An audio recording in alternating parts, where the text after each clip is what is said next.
রাধে রাধে। এখন আমরা যাচ্ছি রঙ্গনাথ মন্দিরে। এটা হচ্ছে সেই রঙ্গনাথ মন্দির যেখানে আমরা এখন ভিতরে প্রবেশ করব। প্রথমে দ্বারটি তোমরা দেখতে পারলে সেটা হচ্ছে ভাগ্যদ্বার বলে। এখানকার মানুষের কথিত আছে যে এই দ্বার দিয়ে ঢুকলে নাকি ভাগ্য পরিবর্তন হয়ে যায়। তা দ্বার দিয়ে ঢুকেই আমরা একটা কুণ্ড মতো দেখছি। কি সুন্দর কুণ্ডটি দেখো। এখানে নাকি রাধারানী কৃষ্ণ স্নান করেছেন। কত পবিত্র, তাই না? এরপরেই যে দ্বারটি রয়েছে এটা দক্ষিণ ভারতের স্টাইলে তৈরি। এই দ্বার দিয়েই আমরা ভেতরে এখন প্রবেশ করব। দেখো কি দেখতে পাচ্ছি, নিশ্চয়ই বুঝতে পেরেছো এটা কি। হ্যাঁ, এটা হচ্ছে সোনার তাল গাছ।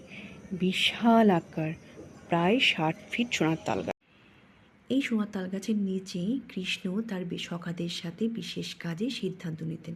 আর এই তাল গাছের পাশে যে ফাঁকা জায়গাটি দেখতে পাচ্ছ, এখানেও নাকি সোনার তাল গাছ ছিল। এটা নাকি ব্রিটিশরা চুরি করে নিয়ে চলে গেছেন। আচ্ছা, দেখে মনে হচ্ছে না মন্দিরের প্রাচীরগুলো কত উঁচু উঁচু? তার কারণ মুঘল যুগে মন্দিরের উপর মোগলরা খুব অত্যাচার করত। আর তখনকার দিনে রাধাকৃষ্ণের ভক্ত এক রাজা যখন জানতে পেরেছিলেন এটা কৃষ্ণের কর্মভূমি, তাই তিনি উঁচু প্রাচীর দিয়ে মন্দির বানিয়ে গেছেন। যা, মন্দির তো বন্ধ, আমরা দেখতে পারলাম না বিগ্রহটি। তবে বিগ্রহটি নাকি সাউথ ইন্ডিয়ান স্টাইলে তৈরি। আর এখানকার যে পুরোহিত, তিনিও নাকি সাউথ ইন্ডিয়ান, তা জানতে পারলাম একজন পুরোহিত থেকে। মন্দির বন্ধ দেখে বাইরের থেকেই প্রণাম করলাম আমরা সবাই। মন্দির থেকে বেরিয়ে আসার পথে এক কাণ্ড হলো। এখানকার বান্দরের অত্যাচার বলো না, বান্দর চশমা দেখতেই পারে না।